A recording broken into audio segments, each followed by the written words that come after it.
Umrah al-Tamattu'.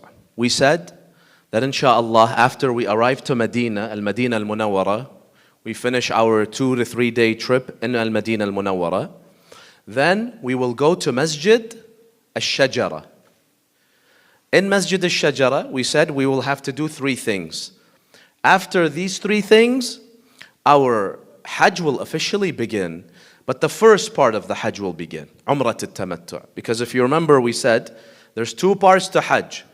Umrah al-Tamattu', and that's done. We begin in Medina, and we end in Mecca. And then after about a week, on the 9th of Dhul Hijjah, then we will start Hajj al-Tamattu', which is the more important one and the larger one.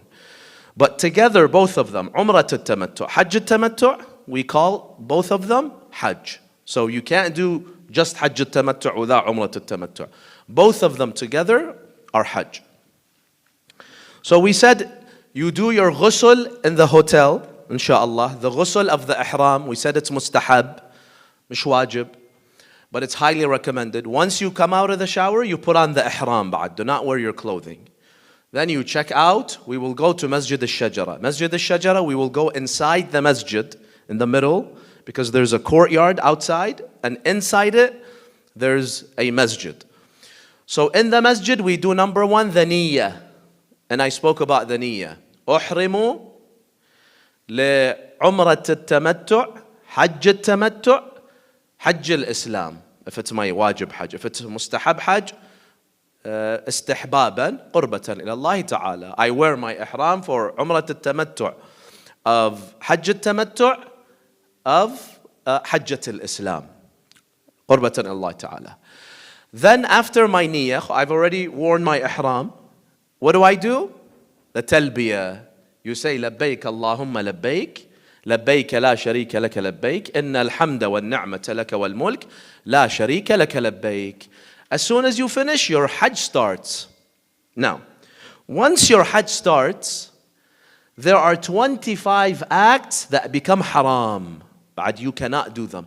As soon as you finish the talbiyah, you can see the 25 right there. This slide and the next slide.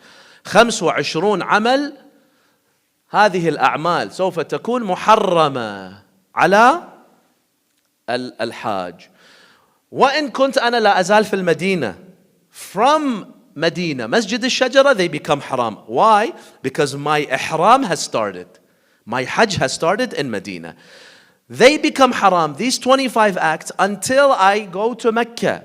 I do the Tawaf. I do the 2 rak'ahs of Tawaf. I do the sa'i. I cut my hair. After I cut my hair, they become halal once again. So anywhere from 7 to 12, 13 hours, depending on how long it takes you to get to Mecca and do your a'mal. طيب, let's go over these, inshallah, together. Now these 25 acts, my dear brothers and sisters, intentionally doing them is haram. If accidentally, sahu, nisyan, it's fine. But you have to be very careful not to do them. And the other thing is, many of them, if I intentionally do them, there's a fine, kafara. I have to slaughter a sheep, buy a sheep, slaughter it, and feed it to the poor. So take these 25 seriously. Now some of them, you'll see, they don't really apply to us. No one's going to even do it. That's because it's part of the 25 forbidden acts. We're quickly going to mention them. So let's begin, inshallah. Number 1. العمل الأول المحرم على الإنسان حينما يحرم. Number 1, hunting. Well, no one's planning on hunting, inshallah, when we go to Hajj. So we can skip this one. Number 2, 3, 4, 5. This relates to married people. Yani if a married couple are going together, they have to be careful. Any type of relations, intimacy between them is haram when they are in the ihram, between the husband and the wife. It includes number 2, intercourse. Number 3, kissing your spouse, touching your spouse with lust. مع الشهوة. اللمس مع شهوة. If you're just holding your spouse's hand because you don't want her to get lost or because you're trying to stay together, that's fine. It's only haram with shahwa, with lust. Looking at your spouse with lust is haram. This is all clear. Number 6, masturbation. This is also haram. طيب. Number 7, this also يعني is irrelevant. You can't get married. يعني your كتب كتاب. You can't have your كتب كتاب while you are in the state of ihram. No one is going to have their كتب كتاب. And you can't do a كتب كتاب for someone else. So please don't ask me to do your كتب كتاب during ihram, because it'll be haram also for me to do it. So let's get to the serious ones. So far, none of them يعني are serious. These are the serious ones that we have to be careful. We have to kind of change our habits, because these are things that are halal after number 8 on a normal day. But when you are in the state of ihram, and that's for Umrah al-Tamattu, Hajj al-Tamattu, you have to stay away. So what are they? Number 8. Number 8 is using any type of perfume or anything that is scented. It is haram. We have to stay away from it. Anything that smells good, perfume, you cannot use it. طيب. Scented Kleenex, scented soap, scented shampoo, anything that smells good, haram. During ihram, when you are wearing the ihram, as long as you have not finished your a'mal, you have not cut your hair, you have to stay away from all of that. طيب. In addition to that, you're not putting perfume. Let's say someone has put perfume. You cannot smell it. You have to hold your breath. Or you pass by an area, there's a very nice fragrance smell. You're not allowed to smell it. Sometimes, this has happened to me in the past. The hotel, when we arrived to Mecca, the hotel, they've put a type of fragrance in the lobby. You're not allowed to smell it. Just hold your nose or just breathe through your mouth. On the contrary, if there is a bad smell, this is a little tough. If there is a bad smell, you cannot close your nose. Now, you don't have to sniff it very, deeply and enjoy it. Just be normal. Breathe normally. But you can't hold your breath or hold your nose if there's a bad smell. And the philosophy behind this is Allah subhanahu wa ta'ala wants to discipline us during Hajj, right? Discipline, keep this nafs humble. That's why we're going with just 2 pieces of cheap towels, ihrams. We have absolutely no good smell. We're just going in our natural state that Allah created us. So for Allah Azza wa Jal to discipline the nafs, sometimes you have to allow the nafs to, go through some hardships. So this is going to be something important. Now, there's a couple of points that may not be very obvious to some of us. There are some foods that smell very good. They have fragrance to it. You're not allowed to eat those foods. Like what? Like saffron, za'faran. Za'faran it's like a fragrance. So eating any food with saffron is not okay. Another example is al-hal. Hal, right? Cardamom. Isn't it cardamom in English? Stay away from cardamom. I remember I went to Umrah once and I took the train from Medina to Mecca. So in the train they brought us coffee, the Arabic coffee. I took it, I smelled hal. I can't drink it anymore. Now if it's food that smells good, that's fine. It's just cannot be considered as طيب, fragrance. Za'faran, cardamom, cinnamon. Stay away from all those foods. Your hamla should know all of this. Inshallah, the hamla doesn't feed you any of these things. But be careful. Coffees and teas that have some of these spices that are considered to be atar, that are considered to be, have fragrance, stay away from them. How about fruits? You can eat all fruits, but if a specific fruit smells good, you can't smell it. You see like a banana or an apple that smells really good. You can eat it, but don't smell it. Intentionally smell it. Stay away from that. طيب.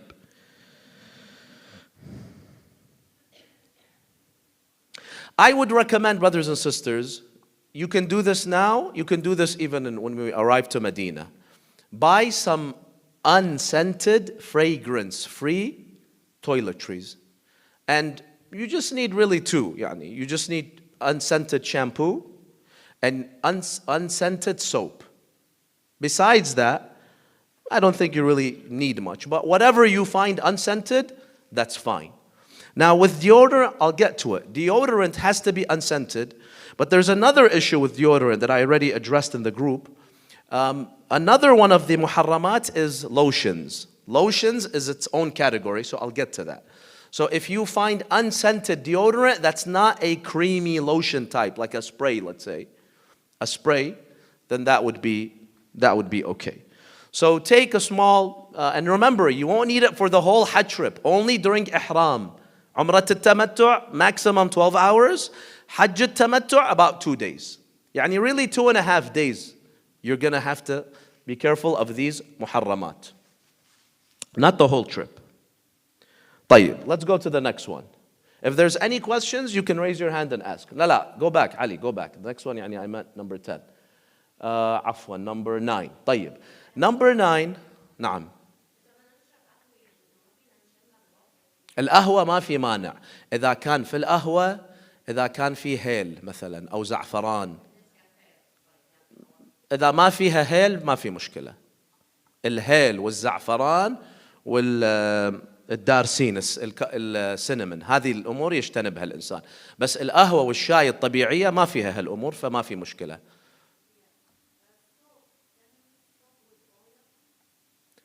Soap with oil, يعني the soap itself has oil. So like I said, I'll get to this in a couple of minutes. Using anything oily, lotion, creamy is haram.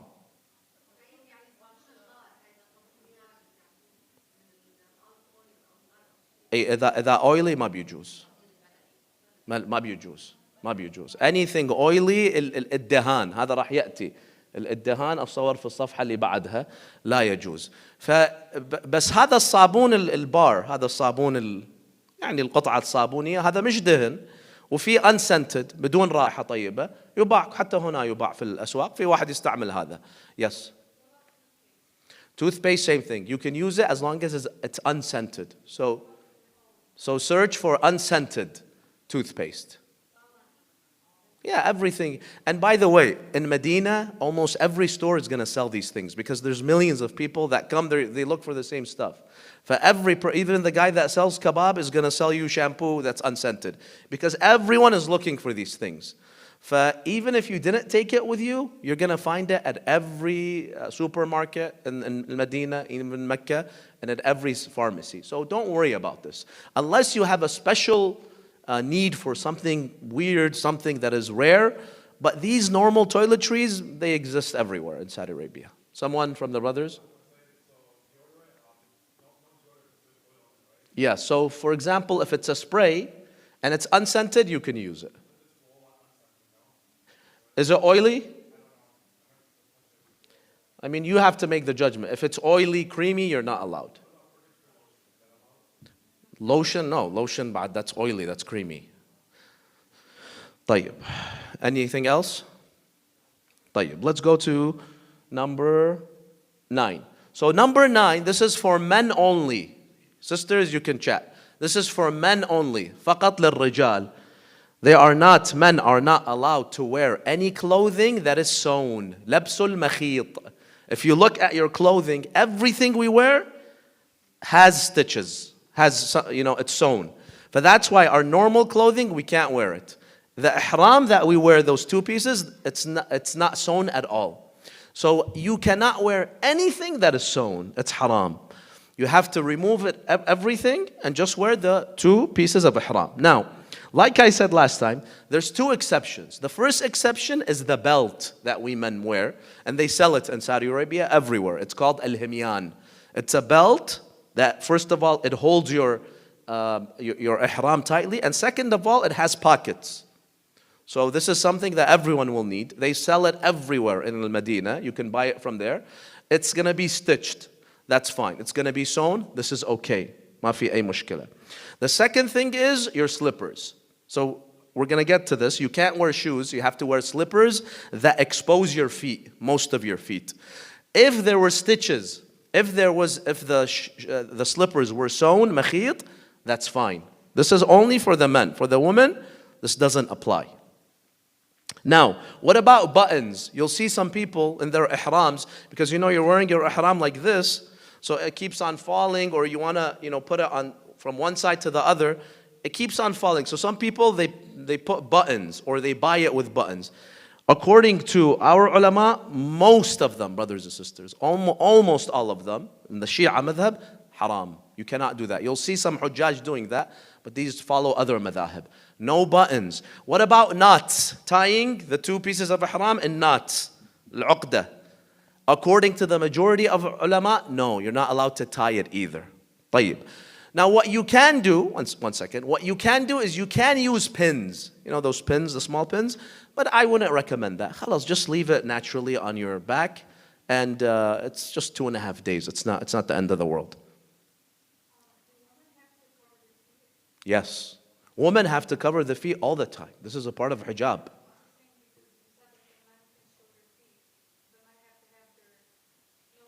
Yeah, this is for men only. So anywhere you see men only, and this doesn't apply to women. Yes, of course. The women have to cover their feet in front of men. But if there's no men, like they're in the tent or they're in their room and there's just women, no, they don't have to cover their feet. But for men, they cannot cover their feet at all. Always has to be exposed. Even when they're so when they're sleeping, yeah, with a blanket, it's okay. But it's not, you can't wear anything. Someone else had a question from the sisters? طيب. نعم.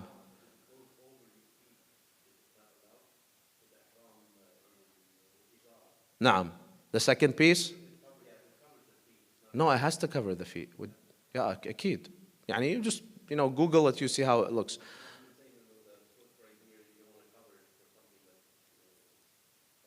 No, that's fine. Yeah, يعني you should cover all your body. One, you put it on your shoulder, and then the other one, you just wrap it around you. You see how Yemenis wear the wizra? Kind of like that. We have any Yemenis here can demonstrate? Don't worry, it's going to be very easy. There's millions of people doing it. So for men, once again, no underclothing, underwear, undershirt at all. It should just be the two pieces of ihram. Someone had a question from the sisters? نعم. Yes, this is all for the men. For women, there is no special attire. The only thing, they cannot wear harir, silk. That's it.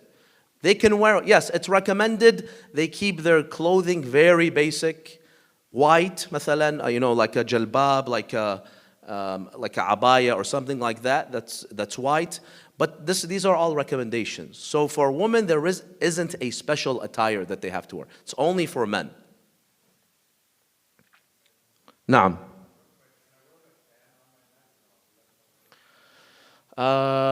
Yes, your neck that's fine. You can do that. Yes. Yeah, you can wear it around your neck. نعم.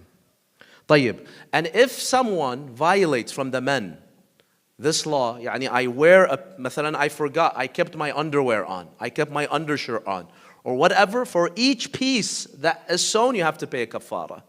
يعني you have to buy a sheep later and slaughter it. So we have to be very careful with this. طيب, let's go to the next one. The next one is number 10, eyeliner. No eyeliner, no iktihal. And it also falls under, we'll get to this, no makeup at all. We have to be in our natural form. So absolutely no makeup for a woman or men. Number 11, it is haram to look in the mirror. You see a mirror, do not look in it.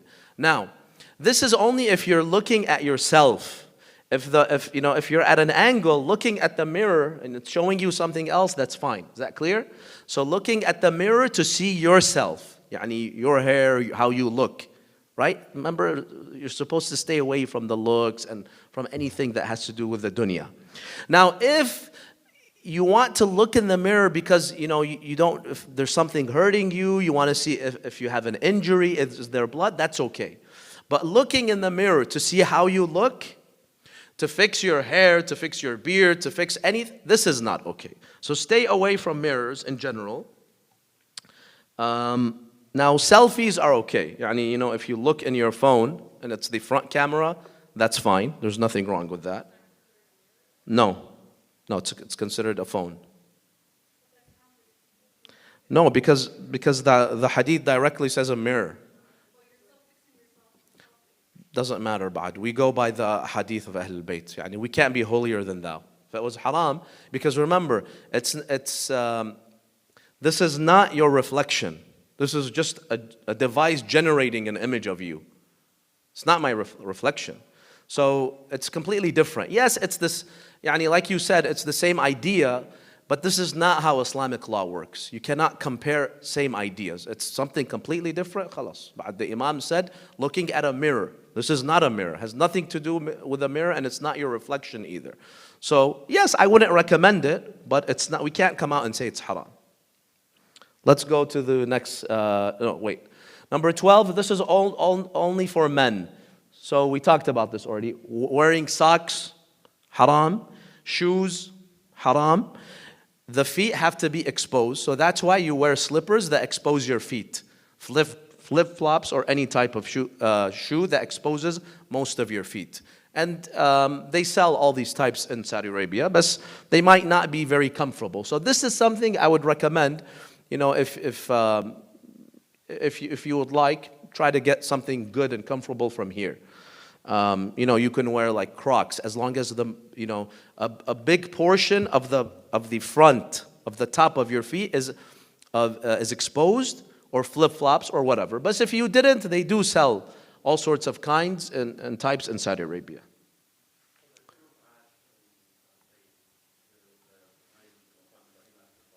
Naam. You have to? Of course, before you enter Masjid al-Haram, you have to take off your shoes, aslan. Masjid al-Haram, everyone's barefoot. Naam. Naam. Everyone is barefoot in Masjid al-Haram. طيب, number 13. Ali, go to the next slide. نعم. مسجد الحرام إما في الشنطة أو يحطها في أماكن مخصصة. أي واحد يحط يضم مكان في المسجد الحرام.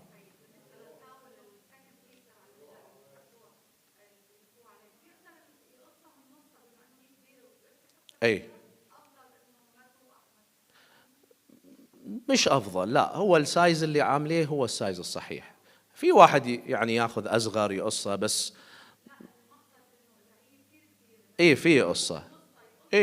هو المهم أن الإنسان يلبس قطعتين، وهاي القطعتين تستر بدنه ما عدا الرأس والرقبة واليد، هذه مش واجب واحد يسترها. فالحجم مش مهم بس هم هذا عامليه هذا الحجم المناسب. طيب, number 13, الفسوق. What does الفسوق mean? And this is mentioned in the Quran. فلا رفث ولا فسوق ولا جدال في الحج. صحيح? So what is فسوق? فسوق is always haram. This shouldn't be something that we even have to mention. But in Hajj it becomes even more haram. فسوق is one of three things. السب, الكذب, المفاخرة. Lying, swearing at someone, using bad words, profanity, and to brag and boast about yourself. To brag about anything. Al-mufakhara, I'm this, I'm that. For this is always bad. In Hajj, stay away from all of this.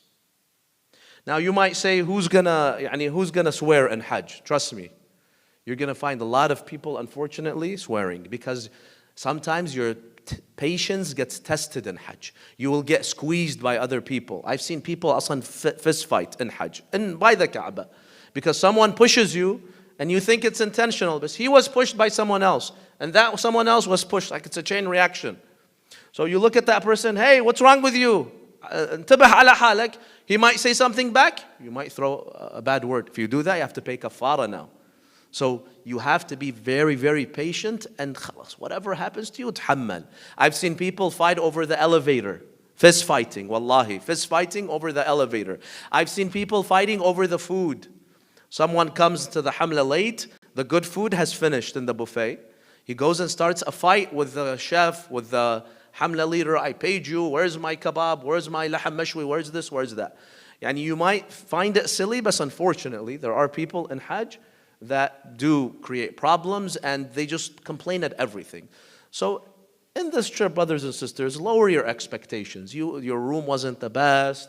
Your food wasn't the best, you weren't very comfortable.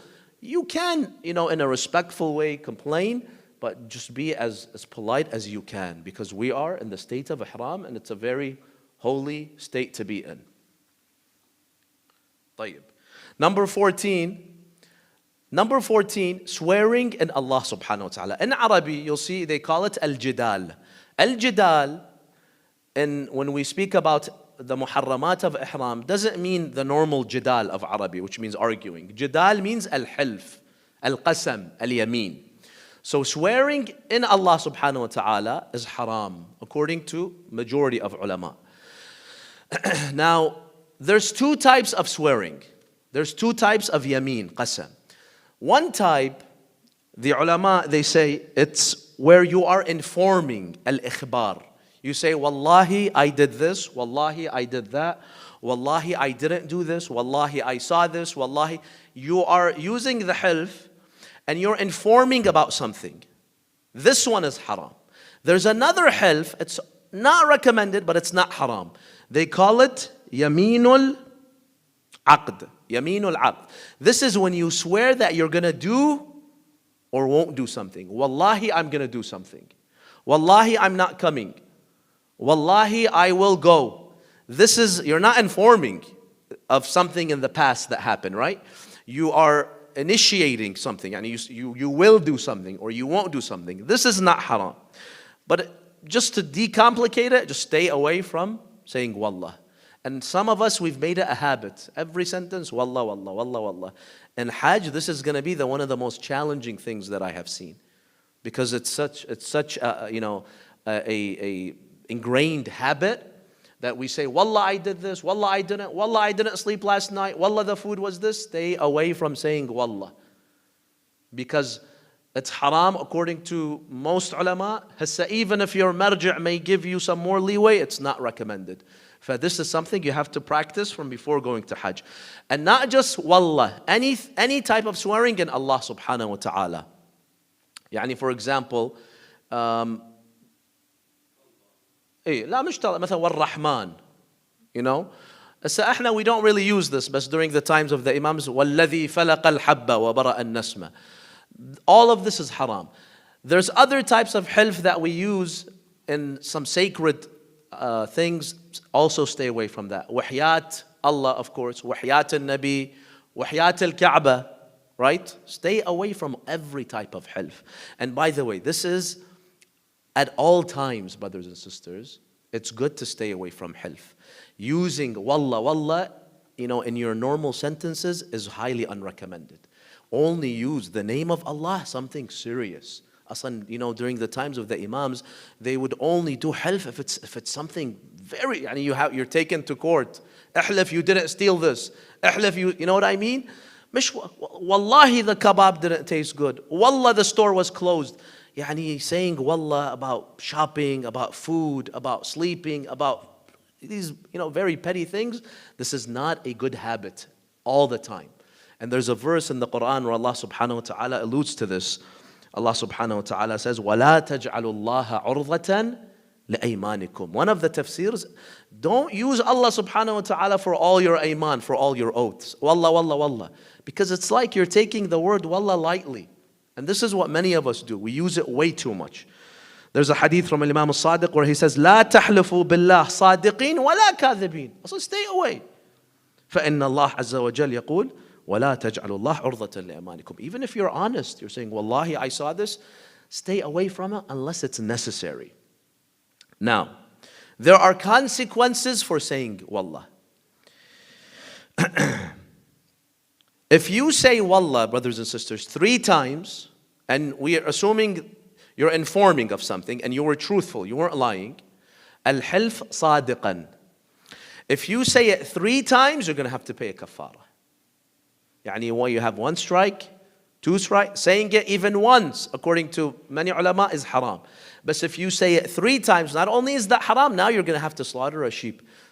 I have been to some years Hajj, individuals came back and they had to slaughter 5 or 6 sheep because of how many times they said wallah. Every 3, that's 1 sheep.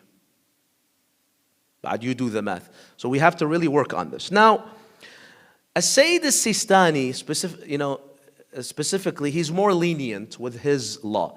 He says, that if you say wallah once, it's okay. It's not haram, as long as you're honest. Twice is okay. 3 times is haram. And then you have to pay a kafara. And then if you say it more than 3 times, you don't pay more kafaras. Khalas, it's just one kafara, whether you said it 3 times, whether you said it 10 times in one session. But some other ulama, like Sayyid al-Khu'i, Sayyid Fadlallah, even once haram. You said, Wallahi, last night I was tired. Haram, ithim. There's no kafara until it's 3. But for Sayyid Fadlallah and Sayyid al-Khu'i, every 3, a new kafara, a new kafara. Sayyid Sistani says, if it's the same session, no. Yani, let's say it's the same setting, it's the same hour, the same, same setting. You said it 3 or more, it's fine. But if you said it in different settings, تتكرر الكفارة. Is that clear? So basically, it's a little, it gets a little detailed. Stay away from wallah. And if you say it 3 times, you're going to have to pay a kafara. Now, if someone says wallah and they're lying, even once they have to pay kafara.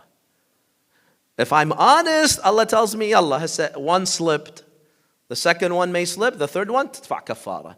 But if I said it lying, بعد here there's no room for Allah subhanahu wa ta'ala to be easy with me. I'm lying. أدفع كفارة. Now,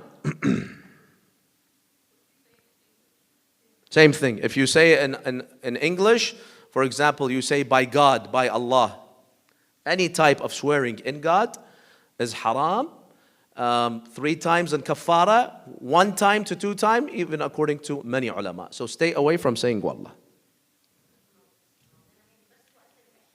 نعم فقط وقت الإحرام. فقط وقت الإحرام اللي قلنا في عمرة التمتع يبدأ في مسجد الشجرة وينتهي بعد السعي والتقصير. ثم بعد ذلك يجوز أقول والله إلى أن أحرم مرة أخرى لحج التمتع اللي هي تكون ليلة عرفة عادة. يعني يوم عرفة يكون غد، احنا بالليل عادة نذهب إلى المسجد الحرام أو قريب من المسجد الحرام، وإحرام حج التمتع يكون من المسجد الحرام أو قريب من المسجد الحرام إلى أن أكمل السعي، أو عفوا إلى أن بعد التقصير، بعد الذبح. هسه هاي راح كلها نذكرها إن شاء الله. يعني المهم أثناء لبس الإحرام. طيب, let's go to number 15. Number 15. It is haram to kill any insect while you are in the state of ihram. Any insect you see, you're supposed to come in peace. The only exception if the insect poses danger. Yani it's a spider or it's a scorpion or something like that. That's an exception. But killing an insect because it's annoying, because I'm just afraid, this is not acceptable. Even scholars state, even if, inshallah, I hope this doesn't apply to anyone, even if the insects live on my head, yani lice, haram to kill lice. Now back then, remember, people living in the desert, it was very common for people to have lice. Now it's not, but the point is, yani don't kill anything. This is number 15. Number 16. Number 16, at-tazayyun, any type of zina, any type of adornment. Anything that you wear that makes you look better, haram, stay away from it. Like what? A nice watch. So if you have a normal watch, you wear it for the time, that's fine.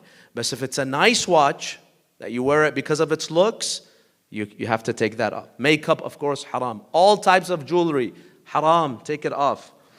طيب. What about wearing the ring? Wearing a ring, is that okay? It depends. If you're wearing it because it looks nice, zina, adornment, haram. If you wear it because it's mustahab, the aqiq and the fayruza and whatnot, because of the thawab, that's fine. You can keep your ring if it's for religious purposes.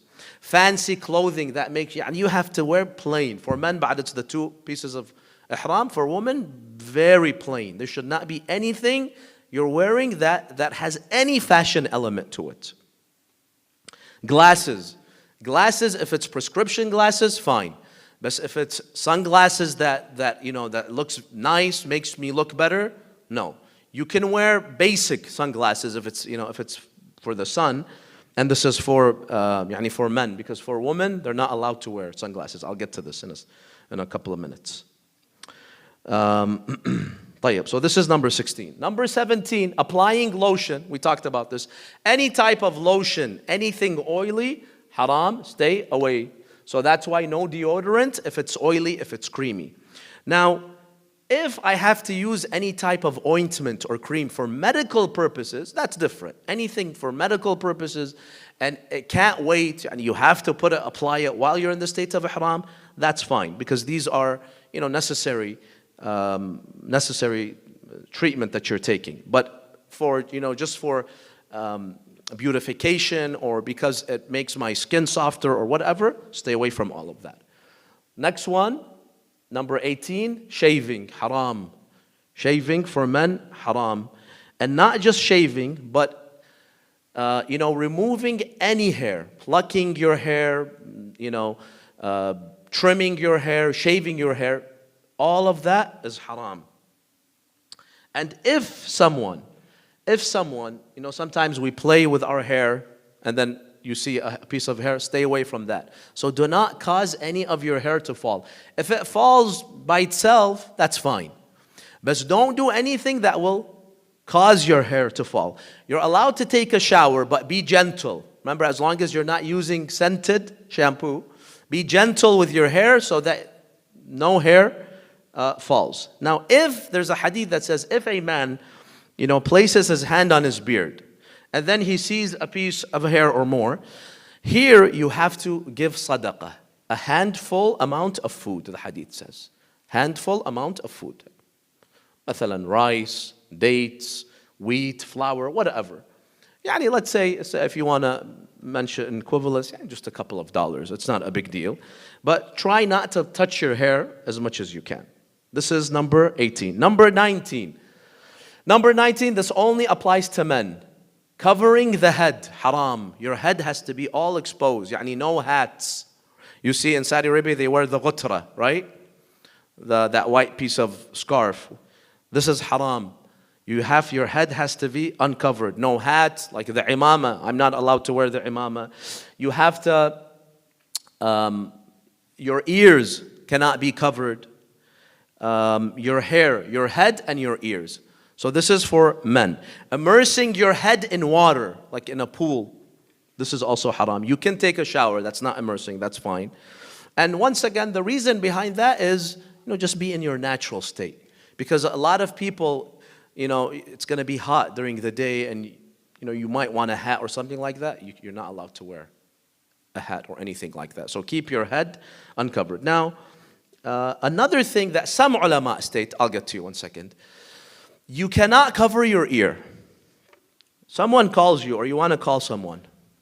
Am I covering my ear or no? Am I? Some ulama, they say haram. To stick the phone to your ear. You could talk like this or put it on speakerphone. Not all ulama. Like Sayyid Sistani has a problem with that. He says because you're going to cover your ear. So when you are in the state of ihram, just, don't talk on the phone. You had to talk on the phone, put it on speaker, or don't attach it. Using headphones, using any type of headphones, all AirPods, whatever, you're not allowed to use that. This is, remember, we're saying this is for men. Naam, Sister Nadine, you had a question.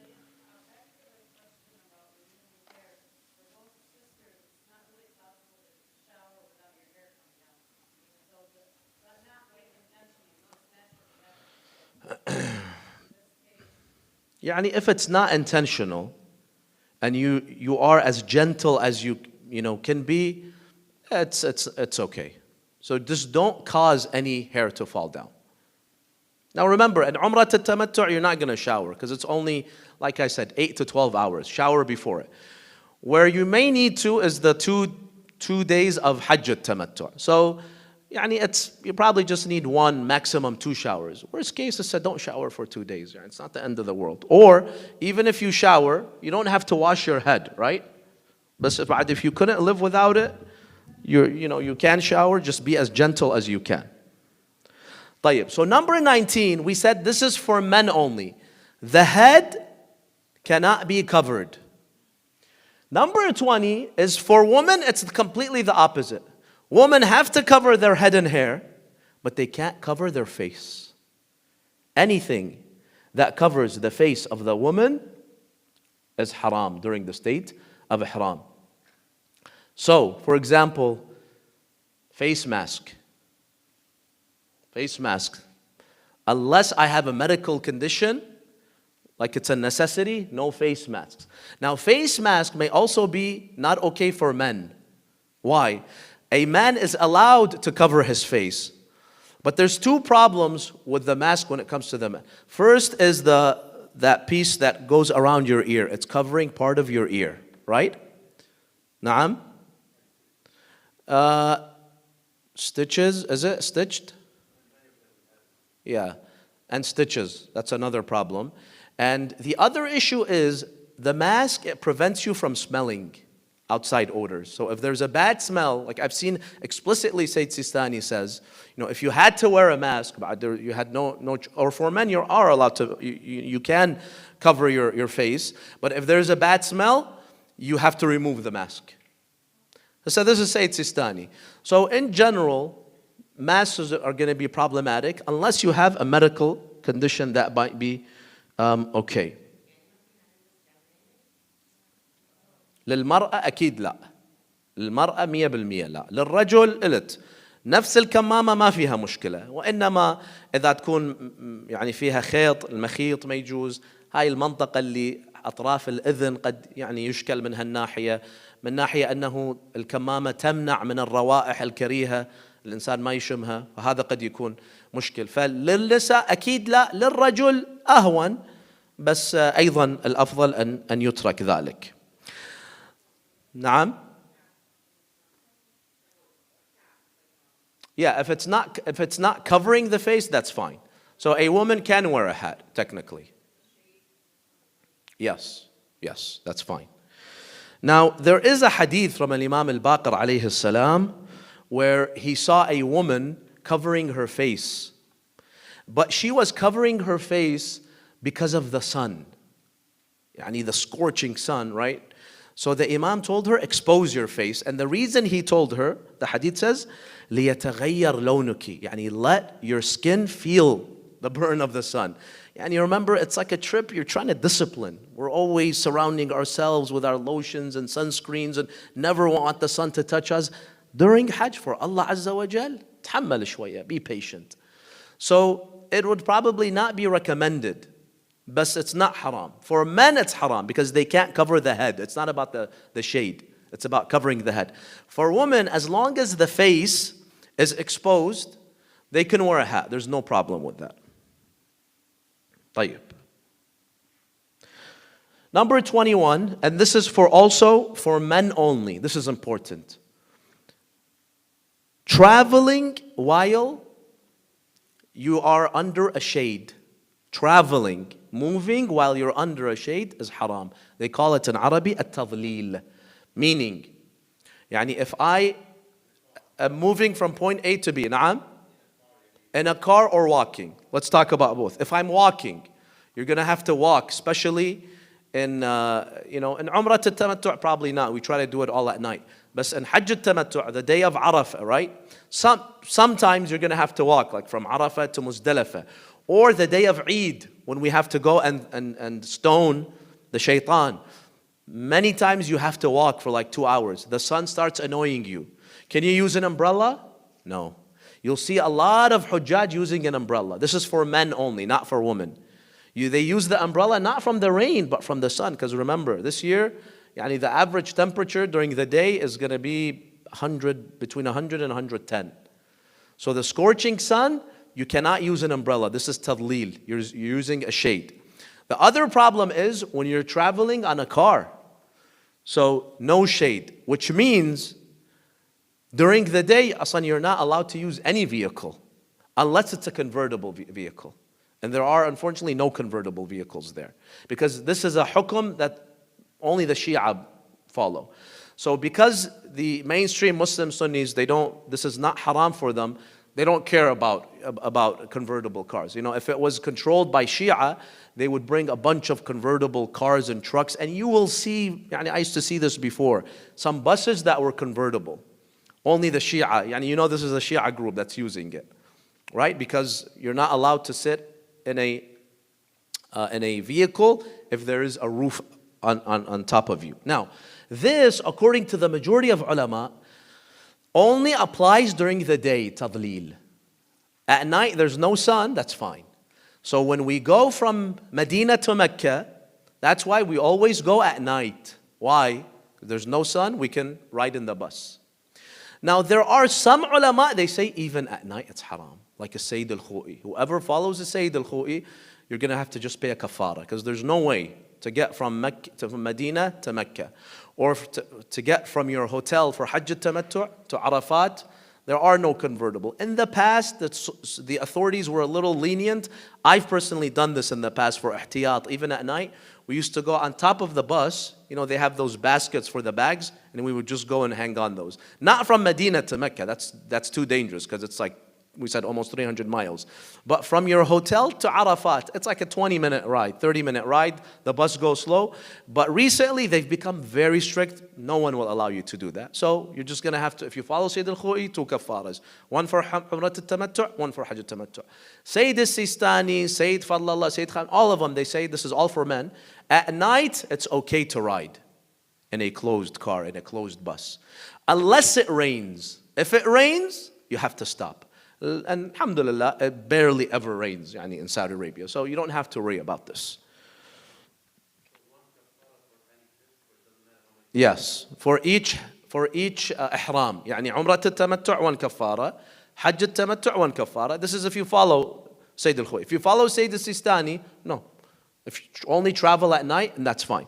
Now, once you get to Mecca, right? We arrived to Mecca. Why did I say last time you should do your a'mal quickly? Don't delay it, because when you delay, you're gonna find problems in getting to Masjid al-Haram. You're gonna have to pay some kafaras. Now we try to get to Mecca by midnight. We give usually the Hujjaj 30 minutes, get ready, do wudu, use the restroom, and then we try to finish all the a'mal before Fajr. Why? Someone says, I'm gonna go sleep. After Fajr, I'm gonna go. How are you gonna go from your hotel to Masjid al-Haram if the sun is out? You're not allowed to ride a car anymore. For the men, طبعا. You're going to have to find a wagon, right? You're going to have to find, I don't know, a convertible car. We won't find any. Or a pickup truck, and the driver is probably not going to allow you to sit in the back because it's illegal. So the faster تخلص من أعمالك, the better. Do not waste. Trust me. This is one of those times where you should not be patient. Trust me. The faster you can finish your a'mal, the better. Or else you'll end up paying some kafarat. And this is an issue that some of those people that said we're going to sleep, they woke up the next day, they don't know how to get to Masjid al-Haram. You either have to walk for like 2 hours, or you're going to have to pay a kafara. You came all the way from Medina, no kafara, because it was at night. But now for this 5 kilometers, for this 3 miles, you're going to have to pay a kafara. So that's why, finish your a'mal quickly. طيب. Next one, number 22. So bleeding, any intentional bleeding is haram. Be careful not to make yourself bleed. So no, donating blood testing, any of that is haram. Now, if it happens unintentionally, that's fine. And you hurt yourself and you start bleeding, that's okay. Number 23, nail clipping. Haram for men and women during the state of ihram. Number 24, removing a tooth. This is haram unless it's for a medical necessity. And the last one, carrying a weapon. And like I said, these aren't really relevant. Now, any one of these 25, brothers and sisters, if someone has a medical reason why they have to do it, it becomes halal. بعد اضطرار. It's a necessity, it becomes halal. Not only does it become halal, you don't have to pay a kafara either, except 2 things. Except 2 of these 25. Even if you were exempt, you had an excuse, a medical excuse, it's halal for you, you still have to pay kafara. What are the 2 things? Tadlil, which is when you travel. For men, when you travel during the day, or if you follow Sayyid al-Khu'i at night, even if you muftar kanat, you had no other way, you still have to pay kafara. It's not going to be haram. You still have to buy a sheep, slaughter it, and give it to the poor. And the second one is labsul makhit, wearing sewn clothing. So let's say you had to wear something that has stitches on it. Not including the belt and the slippers. We said those are exempt. Or I forgot unintentionally. And then I realized, I'm still wearing my underwear, my underpants. You're going to have to pay the kafara, even if it's not intentional, even if I'm excused. All the other ones, the lotions and every one of these that you saw, if it was a necessity, khalas ba'd. Allah subhanahu wa ta'ala is lenient when it comes to necessities. And the kafara, what do?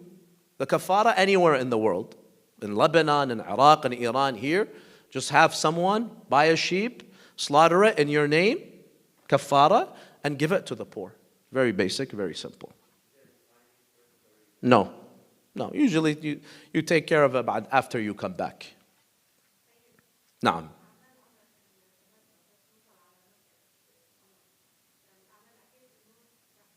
هذه next one. Next slide. طيب. Ali, go to the next slide. طيب. Now we finished the 25 forbidden acts. The next discussion is, how do we do Umrah al-Tamattu'? We said we begin in Al-Madinah, Masjid al-Shajara. 3 things. We already have our ihram on. We do the niyyah, أحرموا عمرة التمتع, حج التمتع, حج الإسلام قربة الله تعالى, لبيك اللهم لبيك. Your Hajj starts. You arrive to Mecca, to the hotel. We're staying, most of us, the Holiday Inn. Then we go to Masjid al-Haram. Once you enter Masjid al-Haram, the Mataf, this area, you see this is called the Mataf. This is where you're allowed to do Tawaf. This entire area. Go to the next slide, Ali. A more zoomed out. So this entire area is called the Mataf. This is where you do the first amal, the first act of Umrah al-Tamattu'. The first act that you do, you enter Masjid al-Haram, you do Tawaf. You have to do Tawaf 7 times around the Kaaba. Now,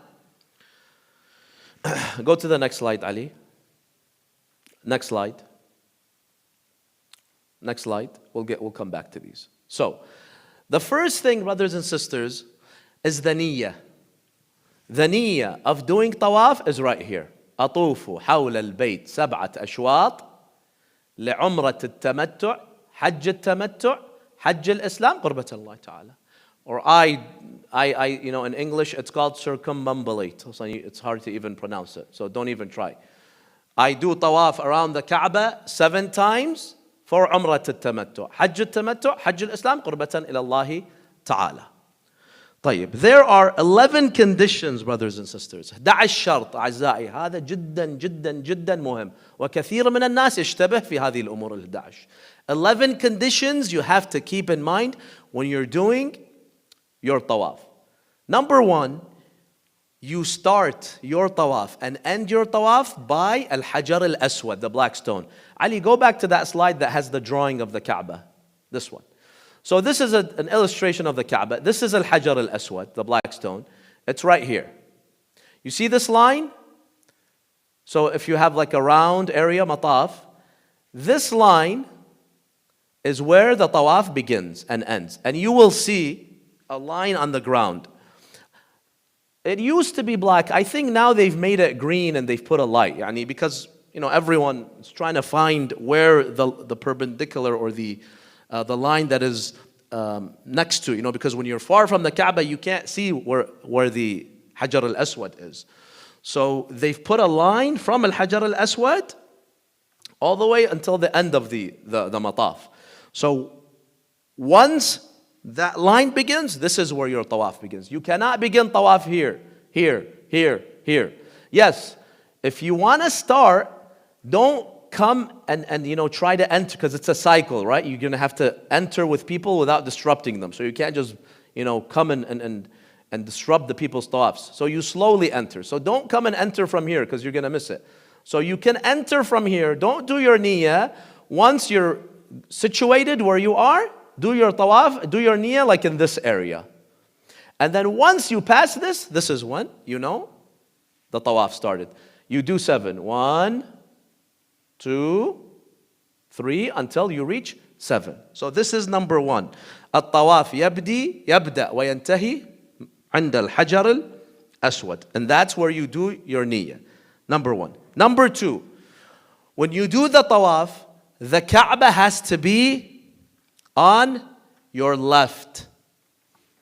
I'm standing here. Like imagine this Maqam Ibrahim is a human being and this is his back. My left shoulder has to be towards the Kaaba. So you have to move counterclockwise. If you do tawaf like this, and your right shoulder is towards the Kaaba, batil. And no one's going to do that. It's a one-way tawaf. You won't see people doing another tawaf. But make sure your shoulder is always directly towards the Kaaba, right? Yani don't face the Kaaba. You're not supposed to see the Kaaba when you're walking. The Kaaba is to my left. I walk like this. My shoulder is always, you see some people, they're like this, they're like that. This is wrong.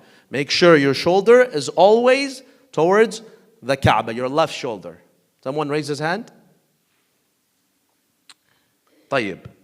Now, if someone pushes you, because you will be pushed, right? If someone pushes you, try your best not to move while you're being pushed. Yani all your movements, they should be your own movements. It's not like I'm being pushed, غصباً عني. Unless بعد you had no choice. So try to stand firm. And if you were pushed one step, you are allowed to go back that step, it's better. So just try your best to move based on your will. Mashia, you're just getting pushed, to I'm not doing anything. I'm just, getting pushed by other people. So just be a little mindful of that. Now, you are allowed to look right and left, but not too much. Yani like this, 45 degrees is okay. But 90 degrees, stay away from this. So you shouldn't be looking at the Kaaba. The Kaaba is to your left. You should be looking at whatever, the other Hujjaj in front of you. So 90 degrees, stay away from that. More than 90 degrees, definitely stay away from that. So it's like basically like you're in Salah. Salah is more strict. You have to always be straight. Yeah. With Tawaf, it's okay to look a little left and right, but not too much. So be focused. Look straight, your shoulder toward the Kaaba, and you're reading Quran, dua, whatever the group is reading for you. So be serious when you're in Tawaf. I see some people, they do this, they start walking like, no. It's like, imagine you're praying, khalas. Put your body in one motion, in one state, and try your best not to change it as you do Tawaf in that way. Is that clear? واضح? Imagine you're praying and you're anytime. Whenever you want, do the tawaf. There's no time for tawaf. Whenever you arrive to Masjid al-Haram, it's ongoing. The only times they stop it is for the 5 daily prayers. They'll stop it like 20 minutes for each salah. But 24 hours a day, people are doing tawaf. So you could do it, as long as it's not salah times, you can do it any time that you want to. Naam? I would recommend we do it together. I would recommend as soon as we arrive. So if we arrive, let's say 10 p.m., 11 p.m., 12 a.m. at night, half an hour break, not more, then we go so that we can finish all our a'mal before Fajr. That's the ideal time. It's not too crowded. It's the least crowded. There's no sun. It's not that hot. And so you can travel easily at night without having to worry about kafara and the shade and whatnot. Yes. Umrah al-Tamattu', na'am. This is all I'm talking about, Umrah al-Tamattu'. Hajj al-Tamattu', there's different laws. Because when we do Hajj al-Tamattu', Tawaf, we're not in our ihram. The only Tawaf that we will be in our ihram is Umrah al-Tamattu'. Hajj al-Tamattu', you've already taken off your ihram. So you do your Tawaf of Hajj al-Tamattu', and there's 2 Tawafs. Hajj al-Tamattu'. Tawaf al-Hajj, Tawaf al-Nisa. You do it in your normal clothing. That's why let's go, piece after piece, step by step. So let's continue. So we said you start at Hajar al-Aswad, you end at Hajar al-Aswad. You start here, you end here, and you count. Make sure you count, 1, 2, 3, 4. Now you get to 7. Counterclockwise, your shoulder is towards the left. طيب. We said that you have to move. Don't let people push you the whole time. That's number 4. Number 5, never touch the Kaaba when you're doing Tawaf. I know you're going to want to touch the Kaaba. It's usually even hard to get that close. Usually we're not going to be that close. But I have done some Tawafs where I can touch the Kaaba. Do not touch the Kaaba. So this is something you have to be careful. During Tawaf, you're not supposed to touch the Kaaba. You see this white thing right here? It's called Ash-Shadharwan. Ali, go to the real Kaaba. The other one. You can kind of see it. You see this white thing? It's like a slanted piece of marble. Go back, Ali. This is called Ash-Shadharwan.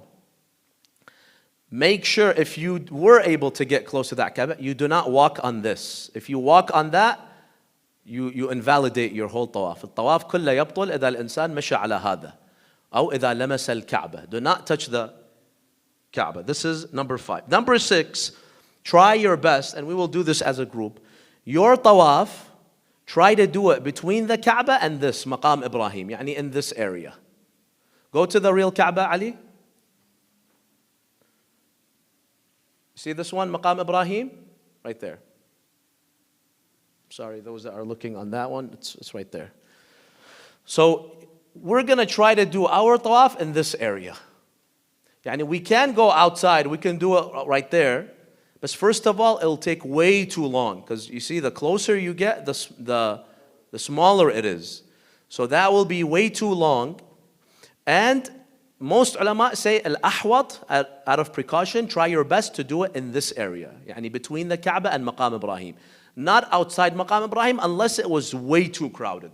Alhamdulillah, every time I've went to Hajj, every Umrah, every Tawaf I've done, I've never had an issue with doing Tawaf in this area. So I've heard some people, they say the Mataf was crazy, it was so packed, and this place wasn't moving. I said, in desperate times, it's okay, you can do it outside this area. Naam.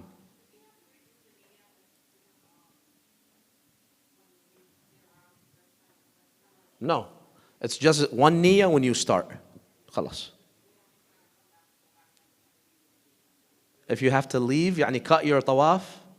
If you cut your tawaf before the 4th, I think this is one of them, before the 4th round, before you've done 4 rounds, you invalidate all of it. You have to start over.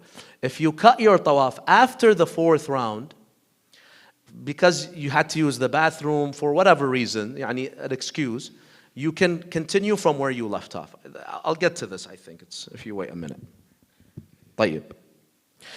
Another condition of tawaf, brothers and sisters, is you have to be in the state of wudu, just like salah. If we go in tawaf, after that, oh, I forgot to do wudu, batil. If you lose your wudu during tawaf, your tawaf is batil. طيب. There is an exception. They say, this is what I mentioned.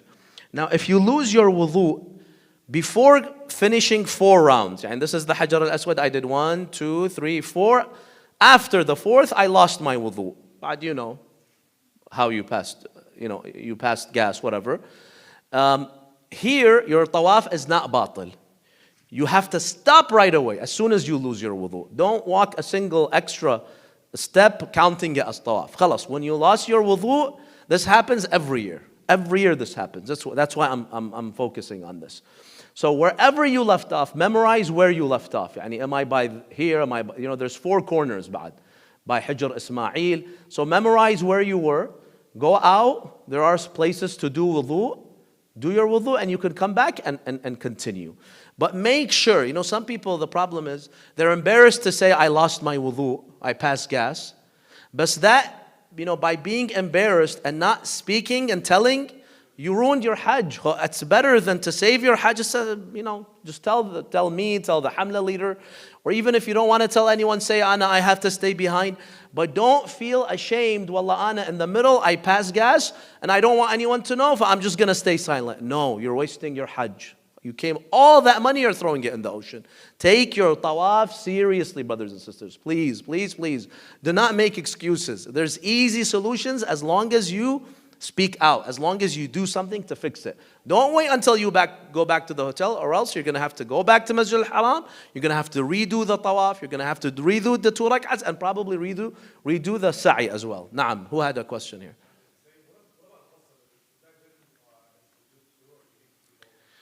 Ghusl, there's a disagreement between ulama which ghusl gives you wudu. So for example, ghusl al-janaba, according to all ulama, it gives you wudu. You don't have to do wudu, but that's only if you were mujnib.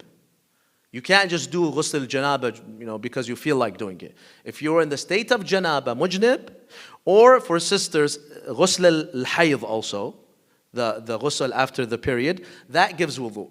The recommended ghusls, there's a disagreement between the ulama. Like for example, the ghusl we do in Medina for labs al-ihram, does that give you wudu or not? Some ulama say yes, some ulama say no. I would say it's much better just to not rely on that. Just do a quick 30-second wudu. طيب, we're almost done.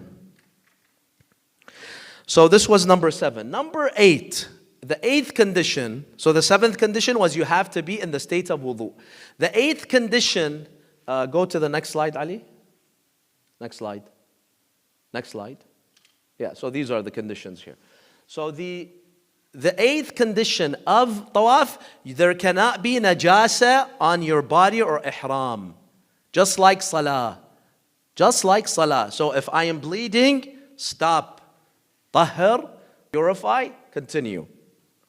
Now, if I finish my tawaf, and this has happened in the past, once I finish my tawaf, I see blood on my feet. It's either my blood or someone else's blood, right? What do you do here?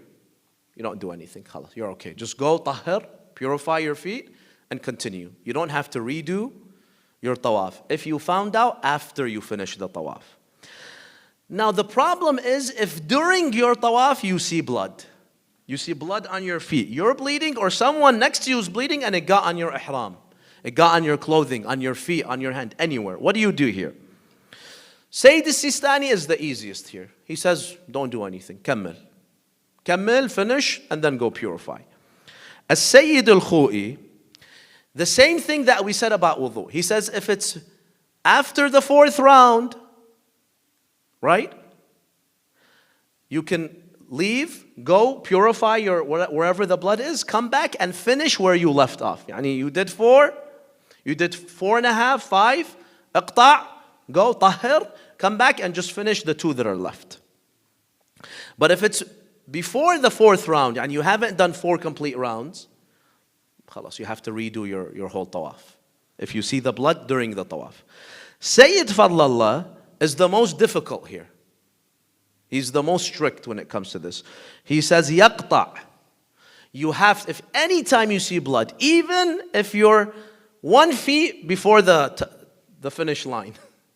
Yani you've done 6 rounds and 6 rounds and 9/10, whatever. You just have, you see blood, khalas. He says you redo all of it. So he's the most strict. Just be careful, yani. But remember, as long as you don't know until you see it after, you're okay. If someone tells you, someone says blood or something, aslan, don't look. Inshallah, there's no blood. When I finish, I'll look. Sometimes it's better to be ignorant. Or you're walking and you feel like you're hurt. Maybe I'm bleeding. Don't look. If you look, you're just going to tabli ruhak. You're just going to have to go and tahir. Don't look, khalas. I feel something wet, wallah. Is it blood? Is it water? Is it sweat? Who cares? Khalas, kammil. So the more picky and nosy you become, the more problems you create for yourself. Khalas, just focus on your tawaf between you and Allah subhanahu wa ta'ala, on your dua. If you found out, you found out. But don't try to find out. There's no benefit in it. Someone had a question? Naam. Sayyid Khamenei, I don't have it written here. Most likely, I believe he's like Sayyid al-Khou'i. Before 4th round, you have to redo it. After 4th round, but I can confirm that, inshallah, for you. طيب. Another important point. Ali, go to the slide of Masjid al-Haram. Back. One more. طيب. You will see in Masjid al-Haram, there are some stations. They used to be like here, somewhere in here, in these areas. There's drinking water, ma' zamzam. You're not allowed to do wudu with zamzam water. Remember this. I forgot to do wudu in the hotel. I lost my wudu. Lahza, wait for me, let me go do wudu with the drinking water of zamzam. Haram. مش haram, it won't count. Because that water is only for drinking. Aslan, you will see signs in English and Arabic, in every language. This is for drinking only, not for wudu. If you want to do wudu, you have to go to a place where they've dedicated it for wudu. It keeps on changing with all the construction, but it's a little farther. You have to go maybe and walk another 3-4 minutes, maybe more, 5 minutes, 7 minutes. So preserve your wudu. And what I would recommend, and I'll remind you inshallah, bring a bottle of water that you own. Just in case I had to redo my wudu, you can go to this area, there's some drains, use your own water bottle for men طبعا, to quickly redo your wudu. But the best case scenario, if you just don't lose your wudu. You have to, kind of discipline yourself. Naam? Yes, get yourself ready. حافظوا على وضوءكم for those 2 hours. Very important. لا مو هي مش في 7 أشواط. هي أولا بالهوتيل بالفندق. وإلى أن واحد يركب الباص ويوصل على المسجد الحرام وينزل ويمشي إلى أن واحد الباص يوقف هون مثلا على بدون تشبيه. واحد يمشي ربع ساعة إلى أن يوصل لهون وإلى أن يوصل للحجر الأسود. والطواف ممكن يطول ساعة وبعدها في ركعتين الطواف. فممكن ساعتين يطول. ممكن أقل. والركعتان حسب الزحمة الازدحام. أحيانا أقل. عادة 40-45 دقيقة تطول 7 أشواط. إذا يكون جدا مزدحم يصل إلى ساعة. إذا يكون أقل زحمة نص ساعة 25 دقيقة. فحسب الوقت. ولذا أحسن وقت هو بعد منتصف الليل. بعد منتصف الليل عادة ما بيطول أكثر من نص ساعة 40 دقيقة. بس إذا واحد بده يعمل بعد صلاة الفجر أكثر من ساعة. بده يعمل مثلا ساعة 8 أو بعد صلاة المغرب. بعد صلاة العشاء ممكن ساعة ونص ياخذك. في كثير عالم بدهم يعملوا طواف وما يمشي بسنتيمتر هيك. أحسن وقت بعد منتصف الليل. The best time to do tawaf, which will be the least crowded time, and you can do it faster, not get squished and squeezed so much. After 12 a.m., between 12, the least convenient times بعد, obviously. 12 a.m. to 4 a.m. نعم ولذا قلت أنه إحنا كحملة إذا بدنا نروح إن شاء الله راح نحاول في خلال هذه ال4 ساعات بين 12 وال4. نعم.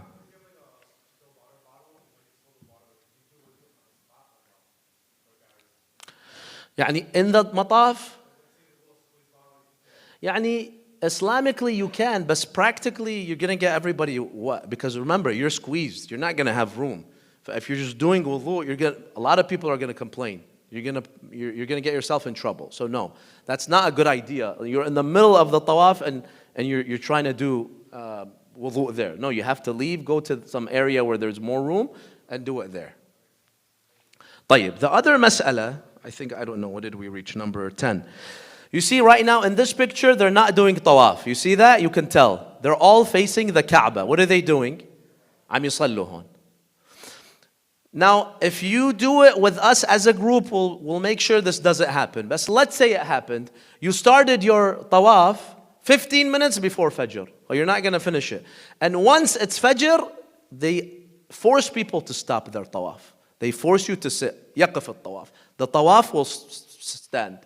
What do you do here? In this situation, if it happened to you, خلاص, just sit down, حافظ على وضوءك, maintain your wudu. Whenever the tawaf continues, like it's a 30-minute break, just continue your tawaf after that. That's fine. Let's say you did 2 rounds, 3 rounds, 4. You don't have to start from 0. But if you see in general that there is less than an hour to any of the salawat, it's not a good idea to start your tawaf. Because you don't want them to stop in the middle of your tawaf. It's just going to waste your time, or you're going to have to wait, or you might lose your wudu. But in case that happened, you just stop, pray. Once the tawaf starts once again, you can just continue. Naam? Yes, you can pray. Naam. You can pray in the middle.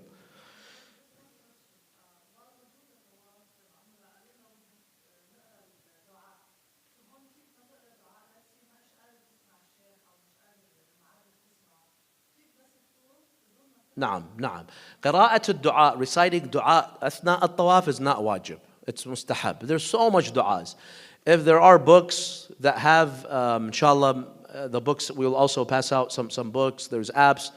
if you're with me, I will be reciting some, but you might not hear me.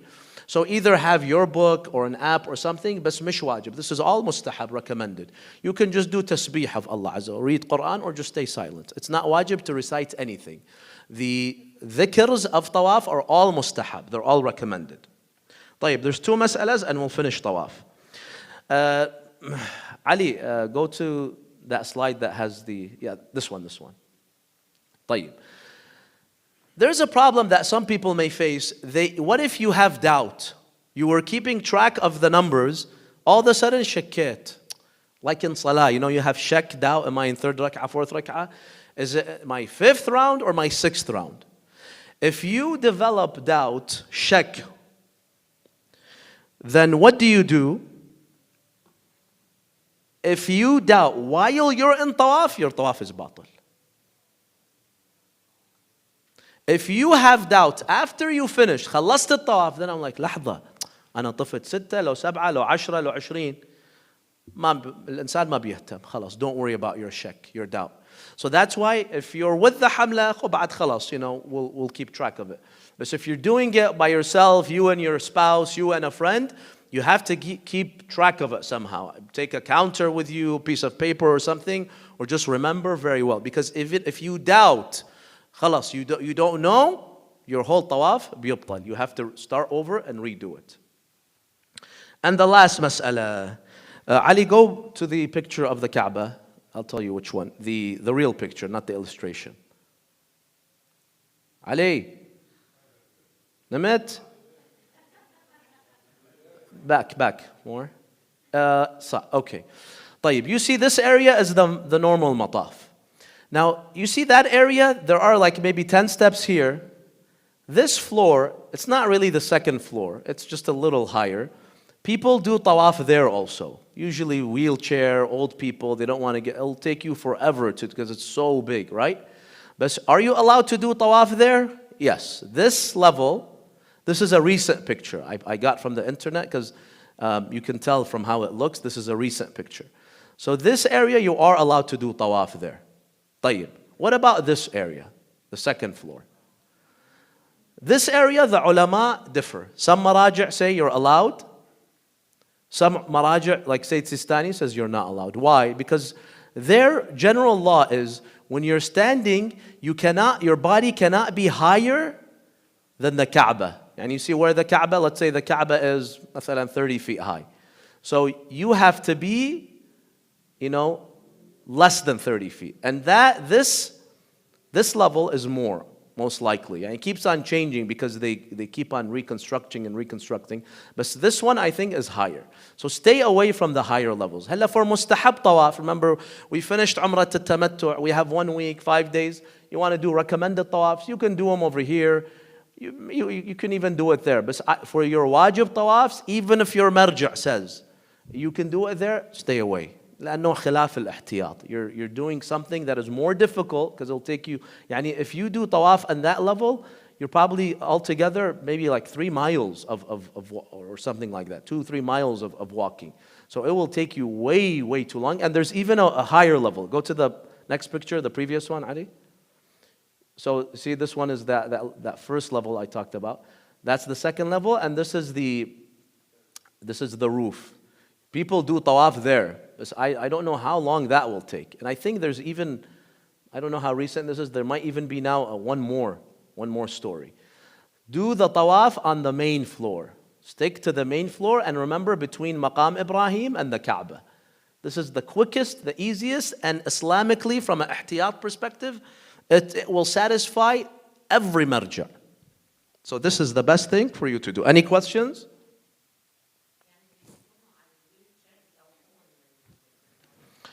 على wheelchair ما بيكونوا هون. نعم يكونوا إما هون في هذا الطابق the wheelchair, or maybe there, I don't know.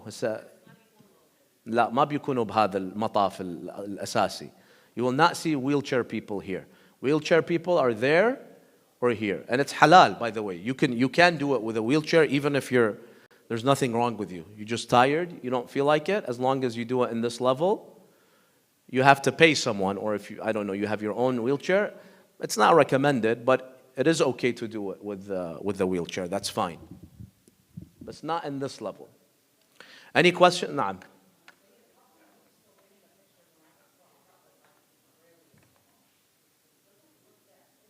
It doesn't look that big?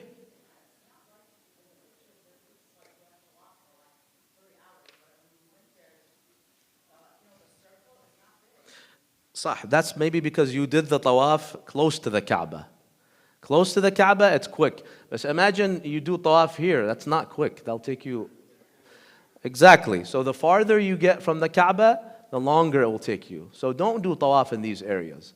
Try to be between the Kaaba and Maqam Ibrahim. Ali, go to the other Kaaba picture. This is something I didn't mention. Remember we said this Shadarwan, do not walk on that. Do not touch the Kaaba. This is Hijr Ismail. You see that arch right there? In this area, this is where it's called Hijr Ismail. Ismail is buried there. His mother is buried there. And we have traditions that tell us 70 Anbiya of Allah Azza wa Jal. 70 prophets of Allah are buried in Hijr Ismail. This area, most of the time, aslan, it's closed. You can't even go there. They rarely open it. But let's say they open it. Can you in your tawaf take a shortcut like that? No. You're not allowed in your tawaf to be in this area. You have to go around Hijr Ismail. But like I said, aslan, it's very hard to even get in there. Go to the picture, the diagram of the Kaaba. طيب. See, this is Hijr Ismail. This is just to explain the Kaaba, this is the door to the Kaaba. No one, they don't allow anyone to go inside the Kaaba unless you're like a president or you have connections. This is Al-Hajar Al-Aswad. This is Maqam, am I missing anything? There is another thing, you see this thing, this small thing coming out of here? It's called Al-Mizab or Mizrab Al-Rahma. It's kind of like a golden gutter. We have traditions that dua under that is mustajab. It's like highly, highly sacred, that area. It's hard to get there. Most of the times it's blocked off. And if it rains and the water starts running on that gutter and it falls on people, that rainwater becomes, the most pure and holy of water you can ever find. So you'll see people like killing themselves just to get a couple of drops if it rains, because it barely even rains there. Now, this, I don't think I put a picture, but this corner is called Al-Mustajar. Al-Mustajar, or Al-Rukn Al-Yamani. Do you know why this is important? This is where the mother of Imam Ali, Fatima bint Asad, the Kaaba split open through the miracle of Allah. She went inside the Kaaba through this corner, and she left through this corner. And when you go, you will see there are remnants of how the Kaaba opened. You can see scars. You can see some signs that the wall is not normal. Like it's patched. Like you can tell. They say this is a miracle of Imam Ali alayhi salam. Every time they reconstruct this area, once again it crumbles, and then they have to patch it as if it's like an eternal sign for Imam Ali alayhi salam. You will see that, and a lot of Shia are here doing latmiyas, nadbiyas, and all this stuff. Like you'll find the Shia corner. It's right there. This is usually the Sunni corner. This is the Shia corner. Hajar al-Aswad is highly recommended if you can go and kiss it, but it's very, very hard. Very hard. For women, almost impossible. For men, you have to wait in a line and push and shove. It's very difficult. And you probably have to either get very lucky or wait half an hour to an hour in line to kiss it. Or you have to, I see people, they get really aggressive. They start hitting others, which I would never do. Haram. And for you just to receive ajr and get blessed by the stone, you're hurting all these people. You're kicking and you're punching and you're moving, and someone aslan could die. Because if you fall in that area, you could easily die, get trampled upon. So usually I stay away from Hajar al-Aswad unless it's very, very, very low season, which is not Hajj season. Maybe Umrah, if you want, after midnight, you might get lucky. But if you were able to go to the Hajar al-Aswad, kiss it, it's a very blessed area of the Kaaba. And it's recommended to touch it, to kiss it. But it's going to be very difficult. Try your best as long as you don't hurt anyone. These are the important things you need to know about Masjid al-Haram and about the Kaaba. After you finish, brothers and sisters, your tawaf, so we start here, you finish here. You come right away. فأنت you finished here, you come behind Hajar Maqam Ibrahim, behind it, يعني this area. And you pray 2 rak'ahs towards. You pray 2 rak'ahs for Salat al-Tawaf. Remember, right away. Don't take a break. You did 7 rounds, you finished, quickly come this area. Behind Maqam Ibrahim, stand, pray 2 rak'ahs like Salat al-Subh, like Salat al-Fajr. And the niyyah is, أصلي ركعتي طواف عمرة التمتع حج التمتع حج الإسلام قربة إلى الله تعالى. Allahu Akbar furada. Each one prays by themselves, no jama'ah, because it's this in this salah we cannot pray jama'ah. And you pray the 2 rak'ahs, you finish. Once you finish, بعد you will finish your a'mal in this area, in the mataf. The only thing you will have left, you go to the mas'a. Go to the other picture, Ali. So this area you'll be done. The mas'a, you have to, it's I think behind, like wherever the cameraman was behind him. You enter, you walk for a couple of minutes, you arrive to the mas'a. The mas'a, we'll talk about this ba'ad, inshallah, in the next session. You don't need wudu. In the sa'i, you don't need wudu. If you needed to use the restroom, after the 2 rak'ahs, you lost your wudu, you're fine. Khalas, you don't need your wudu anymore. The only 2 things you need your wudu for is the 7 rounds of tawaf and the 2 rak'ahs right after, behind Maqam Ibrahim. Maqam Ibrahim is right there. For this area, behind it, don't go too far behind, unless you have, it's way too crowded. The closer you can go to it, this area, the better. But don't pray it here, don't pray it here. This area, وَاتَّخِذُوا مِن مَقَامِ إِبْرَاهِيمَ, the Quran says, musalla. Pray your salah behind Maqam Ibrahim. This is, where Ibrahim would, when he built the Kaaba, rebuilt the Kaaba, he would stand here, and through a miracle he would move his feet and he would build the Kaaba. It's a long story. You can go and you can see. I don't know if I think we have a picture of Maqam Ibrahim. Go forward, Ali. Yeah. So this is Maqam Ibrahim, and they say this is the footprint of Ibrahim. So I don't know if that's true, but that's what they claim. But this area anyway, and this thing is called Maqam Ibrahim. You can touch this. This is easy. No one's fighting over this one. But when we pray, we have to pray in this area. So in front of you is Maqam Ibrahim, and then in front of Maqam Ibrahim is the Kaaba. You don't have to be right behind it, but in this area. Don't go too much to the left, too much to the right. Once you finish the 2 rak'ahs, you go to the mas'a. Inshallah, in the next session, we'll talk about the sa'i and the taqsir, and then we will talk, inshallah, about a'mal, hajj al-tamattu'. I'll try to finish it in 1 more session, but if I wasn't able, we might have to do 2 more sessions. I was planning on just finishing it in 5 sessions, but I'll try, because hajj al-tamattu' is very long. So we'll see, inshallah, if we were able to finish it on Thursday at 7 p.m. If not, we'll just add 1 more session. Naam, sister.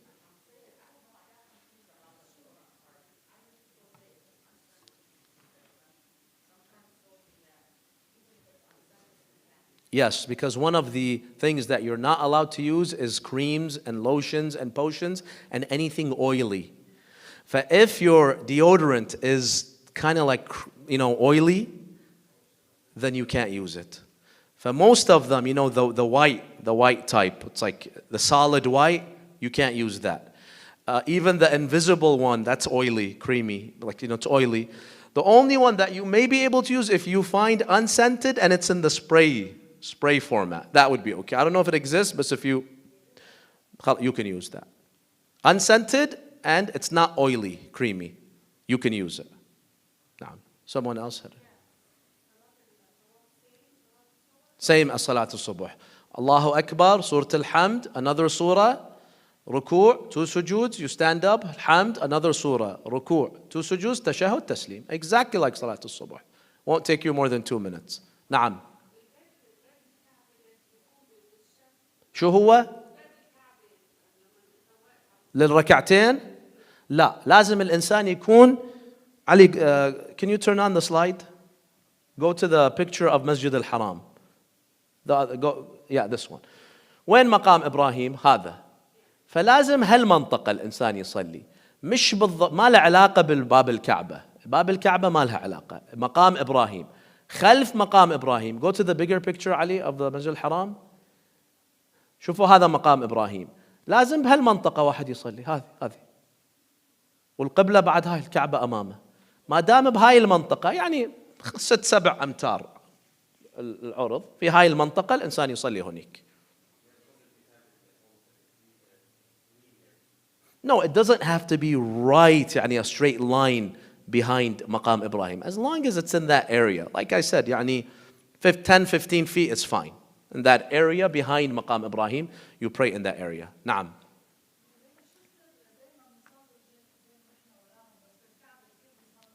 نعم.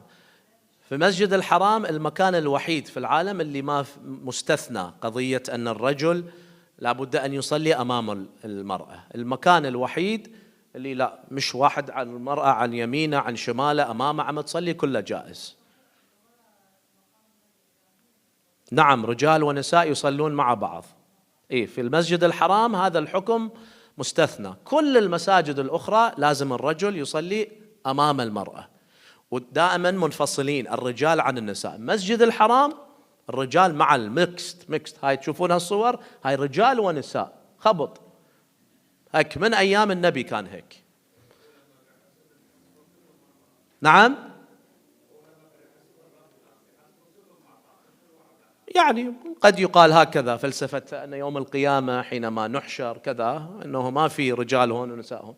بس على كل حال في الصلاة يشترط يعني أن الرجل لا يصلي حد المرأة ولا إذا متأخر عنها، إلا في مسجد الحرام. هذا المكان الوحيد اللي يستثنى. شفت مرأة قدامك عم تصلي ما في أي مشكلة، فقط في المسجد الحرام مش في المسجد النبوي. نعم. Yes. Yeah, in the bus you have nothing to do. It's just you have to get to Mecca. It's recommended to do talbiyah until we said you get close to Mecca, then stop. But there's really nothing else. You can sleep, you can read, but just a normal trip. Just don't do the 25 muharramat that we talked about. نعم.